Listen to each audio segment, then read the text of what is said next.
At 3:15 in the morning, Catherine Campbell looked happy. She was standing close to a man she had met only hours earlier, smiling without fear, unaware that the night she believed was harmless was quietly ticking toward disaster. In less than an hour, her life would be over. Not because she made a reckless choice, but because she crossed paths with someone hiding violence behind a polite smile. The man beside her was Christopher Garnier, 27 years old. On the surface, he seemed ordinary, friendly, confident, even respectable. He had once worked as a paramedic. He knew first aid. He understood the human body. But beneath that calm exterior was a man unraveling, recently unemployed, recently single, drinking heavily, carrying anger he didn't know how to release. This story isn't about a monster who looked dangerous. It's about how danger often doesn't look dangerous at all. Catherine Campbell was 36 years old, a police constable with 6 years of service behind her. She was known as dependable, disciplined, and professional, the kind of officer colleagues trusted, the kind of daughter who always checked in, the kind of person who followed rules, until one night she chose to step away from the uniform and simply be herself. On Thursday evening, September 10th, 2015, Catherine finished her shift and returned to her apartment in Dartmouth. She changed clothes, left the badge behind, and made a decision millions of people make every weekend. She went out, not to escape responsibility, but to enjoy life. That same night, Christopher Garnier was also out. Earlier, he had talked to friends about his breakup. He was frustrated, emotional, and drinking more than usual. When Catherine walked into the Halifax alehouse, he noticed her immediately. She was confident, attractive, older, someone who seemed stable, everything he felt he had lost. Witnesses later described them as inseparable, dancing closely, laughing, kissing. Surveillance cameras captured it all. Catherine looked relaxed, not intoxicated. Christopher, however, watched her with a focus that felt intense, almost possessive. To everyone else in the bar, they looked like two adults enjoying a night out. No alarms. No red flags screaming for attention. Shortly after 3 a.m., they left together. A taxi camera later showed Christopher's arm resting comfortably around Catherine as they sat in the back seat. The driver would say later that something felt off, an unspoken tension he couldn't explain. He dropped them at an apartment building on Macaulay Street and drove away, unaware he had just delivered a woman into her final minutes. Inside that apartment, there were no witnesses. No neighbors heard screams. No cameras recorded what happened next.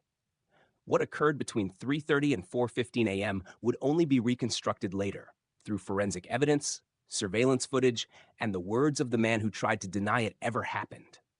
Catherine may have changed her mind. She may have tried to leave. She may have said something Christopher didn't want to hear. Whatever the trigger was, it ended with his hands around her throat. And in that moment, a man trained to save lives chose to take one. But the most chilling part of this story isn't what happened inside that apartment. It's what Christopher did after. Because the next hour wouldn't be driven by panic, but by calculation. And that's where this story truly begins. Rehook. In part 2, we follow the minutes after the killing. When Christopher makes a decision so disturbing that multiple strangers would notice him before anyone even knew a crime had occurred. The city of Halifax was quiet, but not asleep. Streetlights cast long shadows on empty sidewalks, and a few early workers had already begun their routines. It was during this in-between hour, when the night hadn't fully ended and morning hadn't yet arrived, that Christopher Garnier stepped out of the apartment building on Macaulay Street. He didn't run. He didn't look frantic. He walked with purpose. Security cameras captured him moving toward the building's trash area, scanning briefly before stopping in front of a large green compost bin. He gripped the handle, tilted it toward himself, and began pulling it back toward the entrance. The bin looked heavy. Heavy enough that more than one person noticed. A garbage truck driver later recalled seeing a man struggling to pull a compost bin that didn't move the way empty bins usually do. Another passerby heading to work made eye contact with Christopher and felt something was wrong, something he couldn't explain at the time. The man looked tense, focused, not drunk or confused, but strangely determined. Inside that green bin was Catherine Campbell. Her body had been wrapped in a mattress pulled from the apartment's fold-out bed. The same mattress Christopher would later claim he threw away because he got sick during the night. But there was no vomit, only blood, and evidence he hoped would disappear. Cameras tracked his route as he dragged the bin through downtown Halifax, block after block. The footage would later horrify investigators, not because of how fast he moved, but because of how normal it all looked. No one stopped him. No one questioned him. A man pulling a compost bin at 4 a.m. didn't seem suspicious enough to interrupt. That normalcy is what made it terrifying. Near the McDonald Bridge, Christopher found a quiet area beneath an overpass. Shielded from casual view, he tipped the bin and unloaded its contents. Catherine's body was left on the ground, still wrapped. He covered her with a large wooden object to keep her hidden. Then he took her keys and tossed them into a nearby trash container, separating them from the body. It wasn't enough for him to just discard her. He needed distance.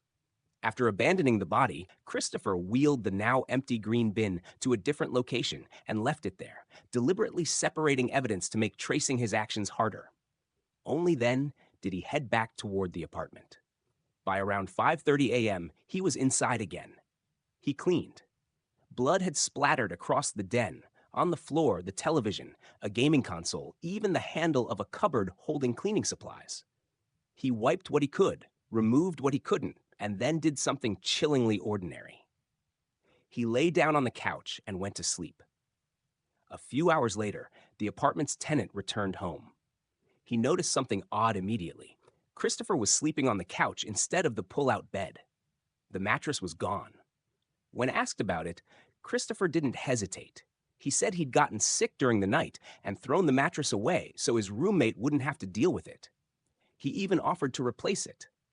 The explanation was accepted. Life continued. That same day, Christopher went about his routine as if nothing had happened. By the weekend, he had reconciled with his girlfriend. They spent time together, attended family events, slept together, laughed, smiled. Meanwhile, Catherine Campbell, reliable, responsible, always on time, didn't show up for work. She didn't call, and everyone who knew her understood immediately something was wrong. Police began tracing her last known movements. Surveillance footage led them back to the Halifax Ale House. Witnesses remembered the man she left with. A taxi driver confirmed the ride. And then there was the video, footage of a man pulling a green compost bin through the city in the early morning hours. Investigators already had a suspect. They just hadn't found Catherine yet. That would change soon. Rehook.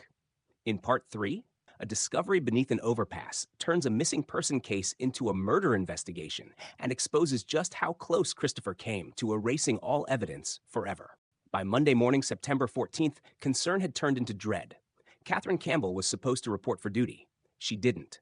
She also didn't call in sick, didn't text a coworker, didn't leave a message, none of which made sense to anyone who knew her.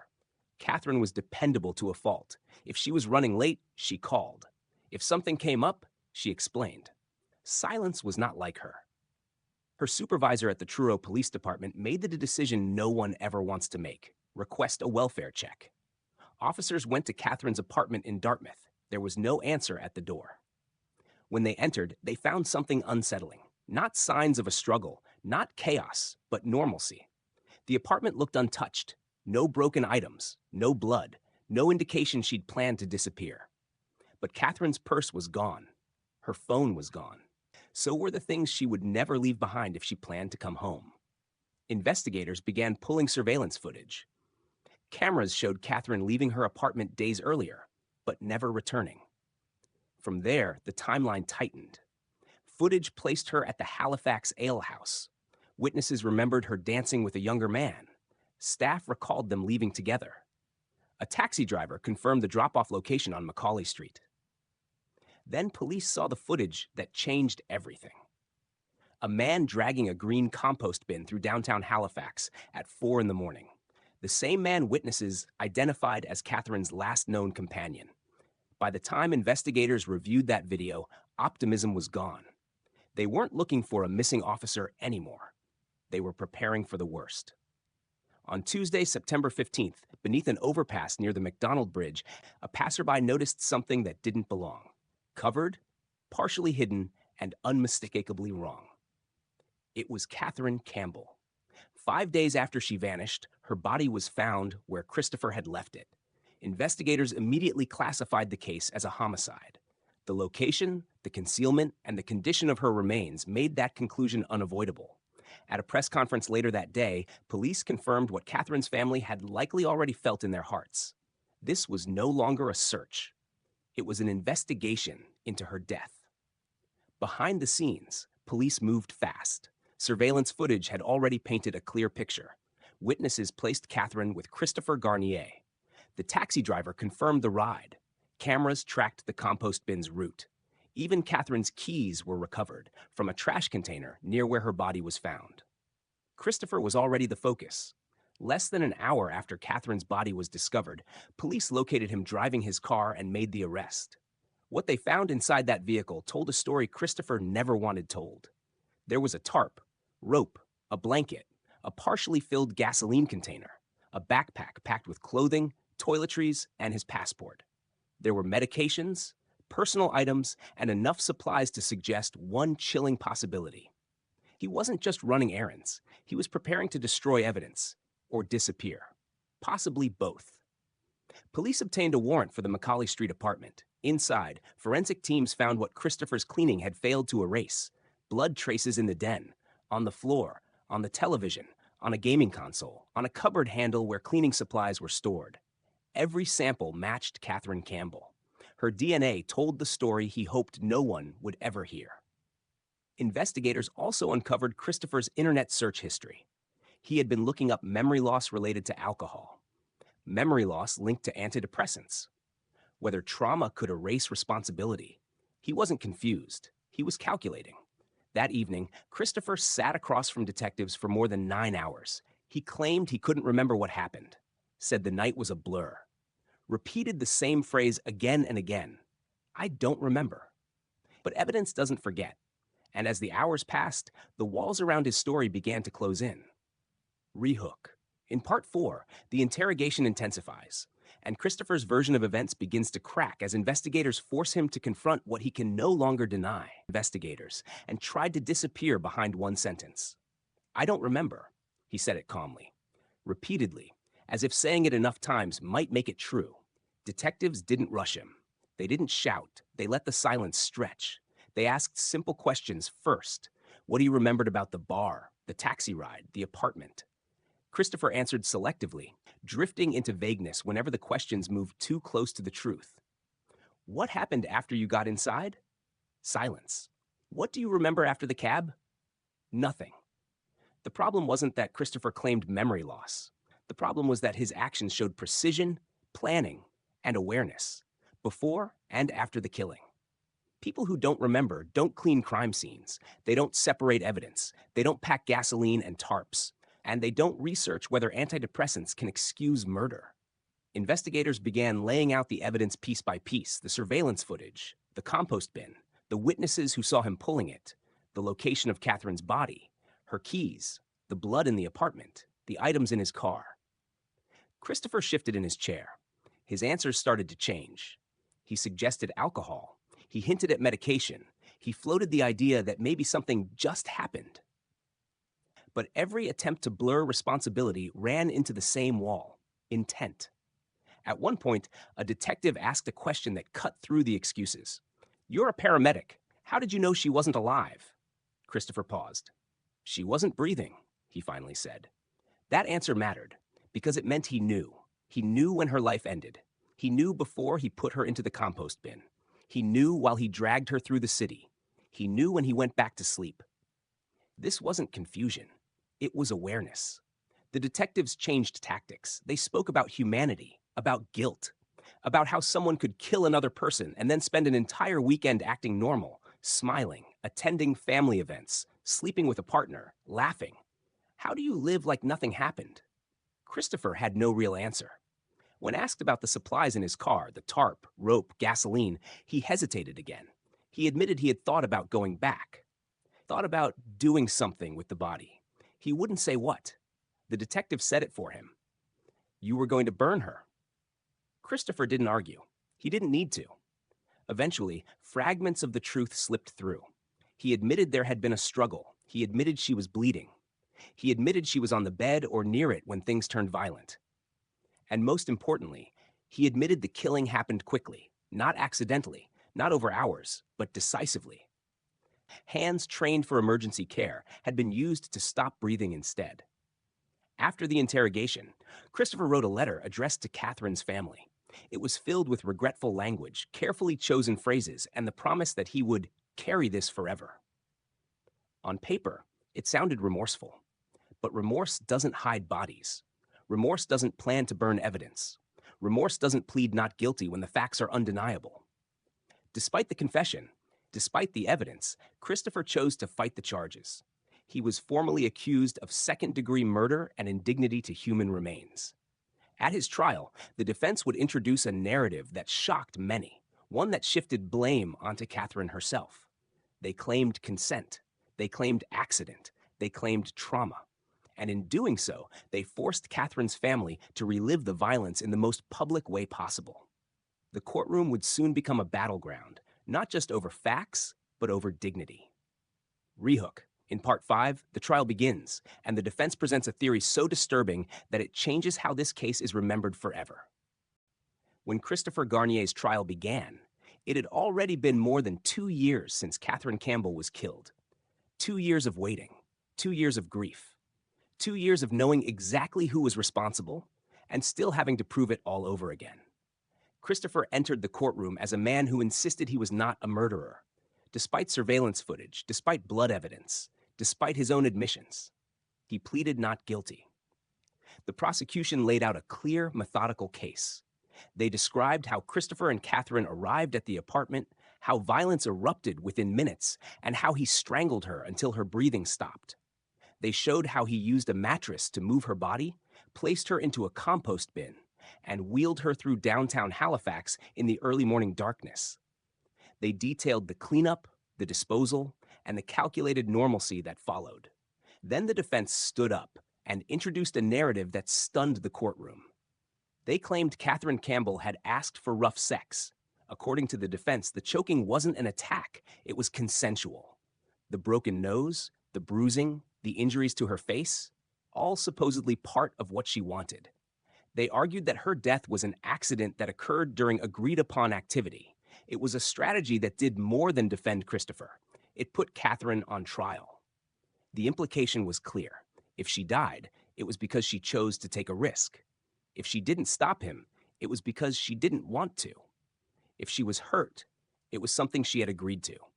The defense went even further. They argued that if Catherine had wanted to stop, she could have. After all, she was a police officer. She had training. She knew self-defense. The fact that she didn't overpower Christopher, they claimed, proved consent. It was a deeply flawed argument, and one that ignored reality.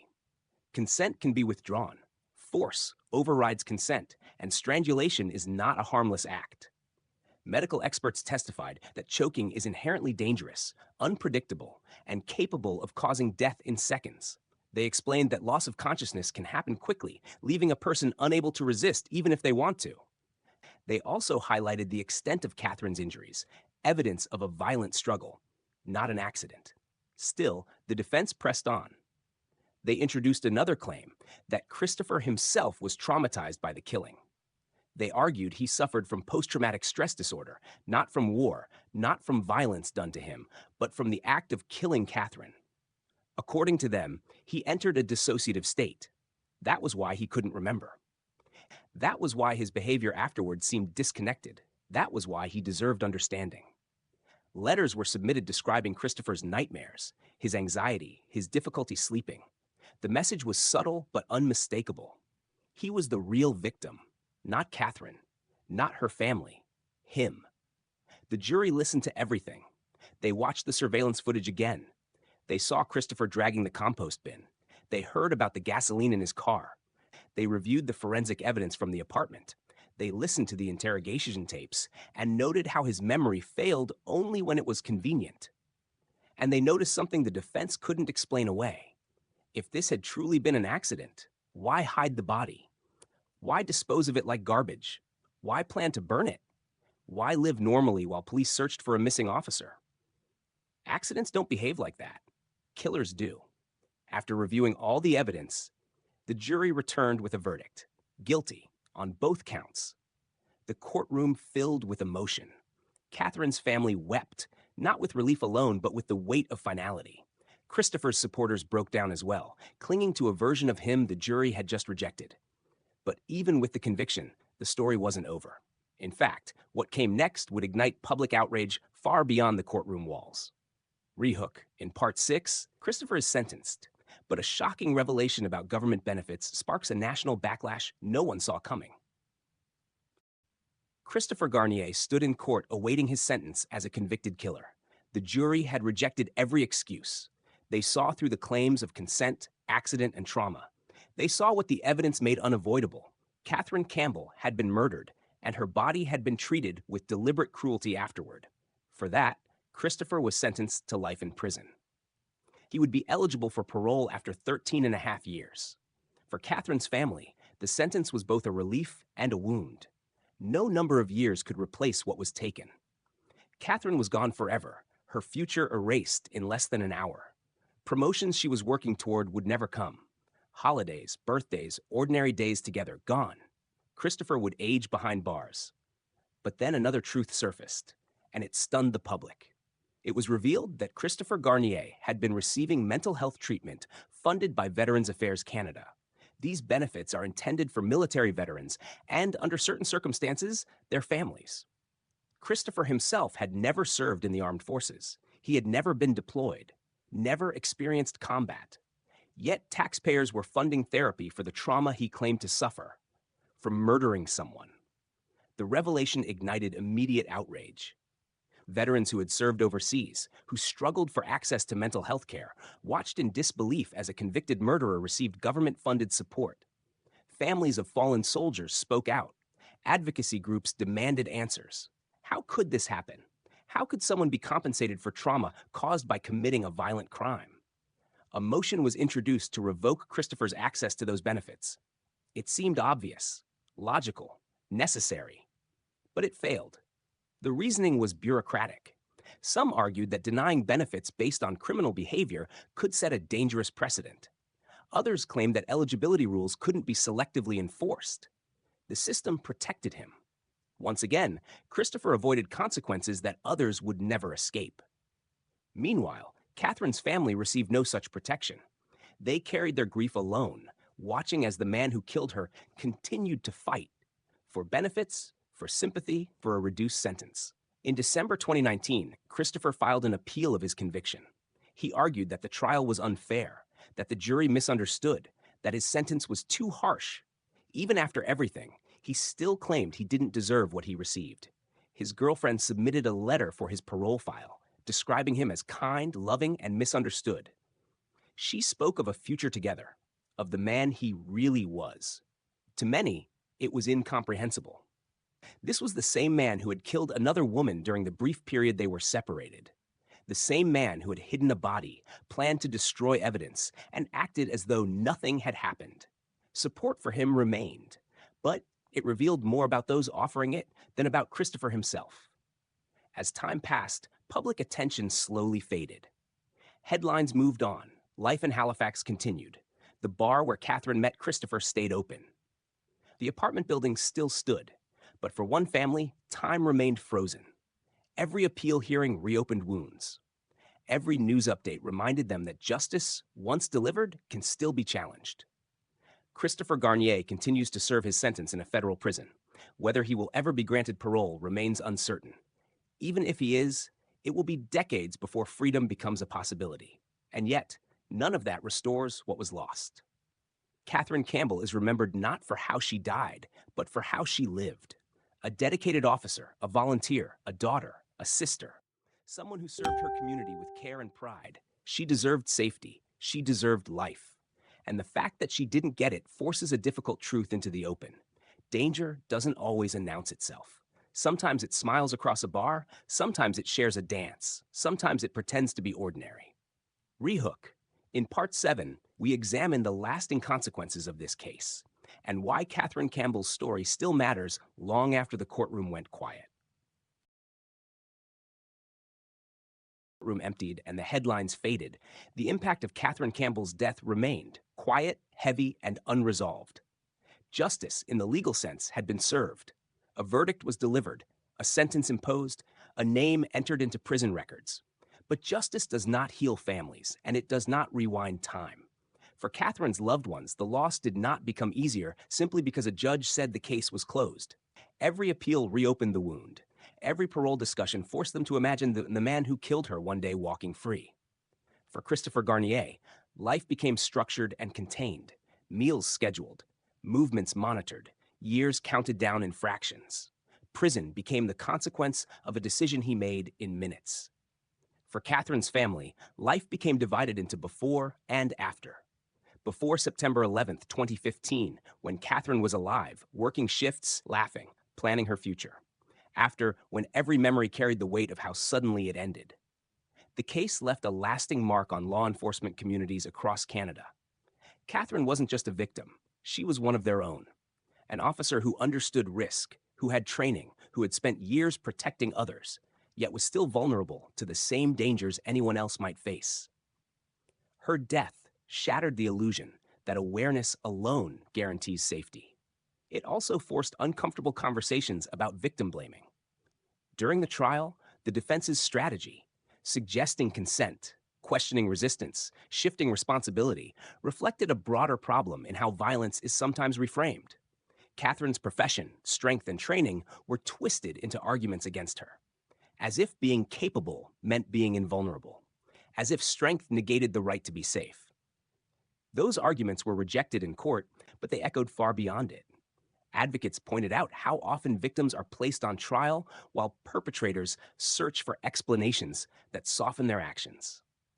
Catherine's story became part of that larger reckoning. Meanwhile, public trust was shaken by what the case revealed about systems meant to serve justice. The fact that Christopher received government-funded mental health care while many veterans struggled to access the same support raised questions no one wanted to answer clearly. Who deserves compassion? Who deserves accountability? And why do bureaucratic rules sometimes protect those who cause the greatest harm?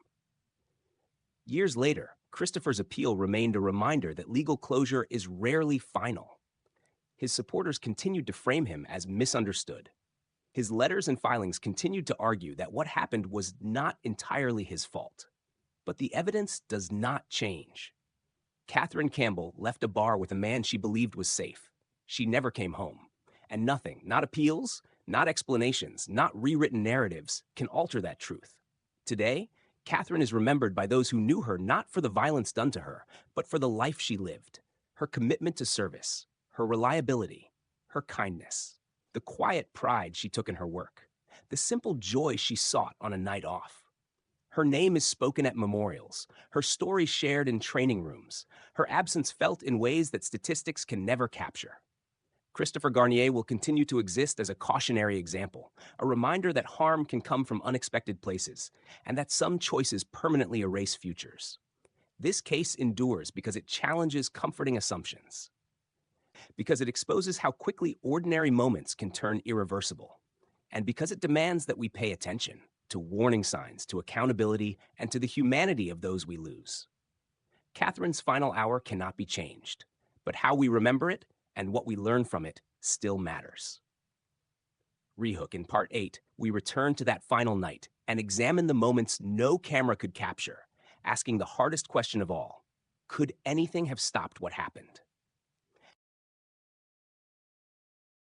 There is one question that always follows cases like this. Could it have been prevented?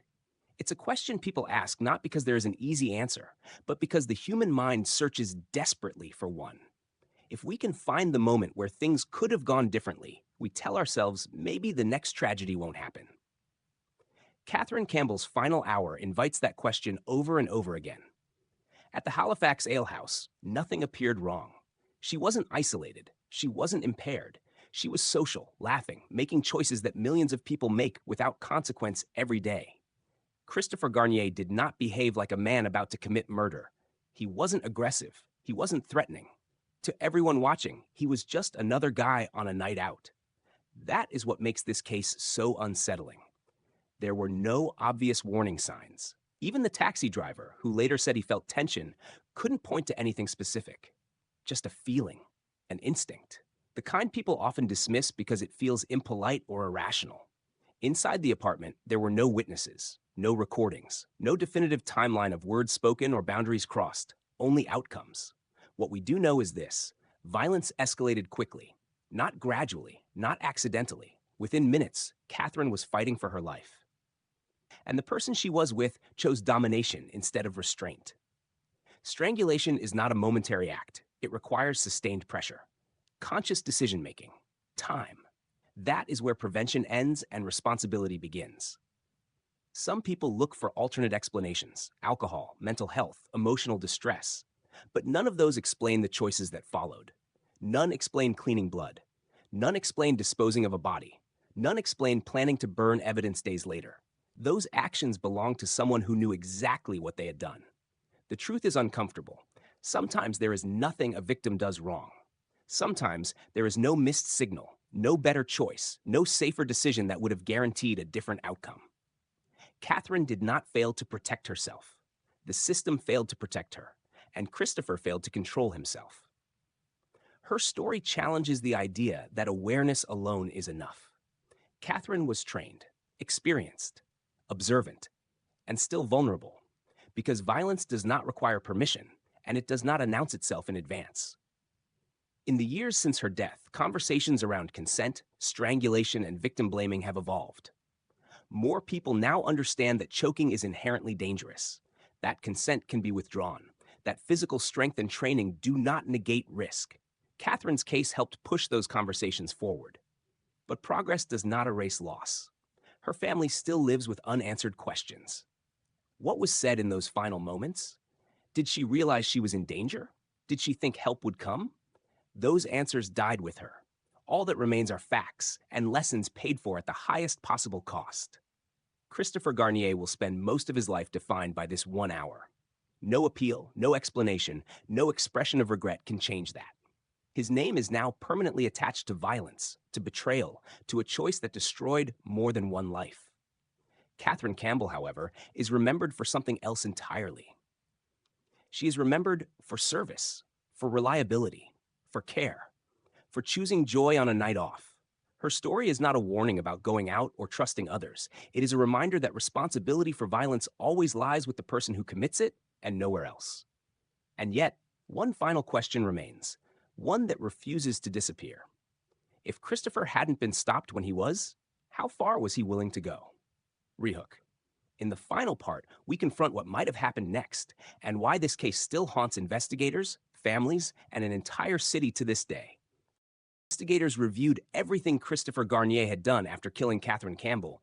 One thought lingered longer than the rest. He wasn't finished.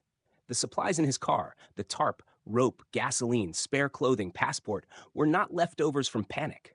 They were preparation. They suggested intent that extended beyond the night of the murder.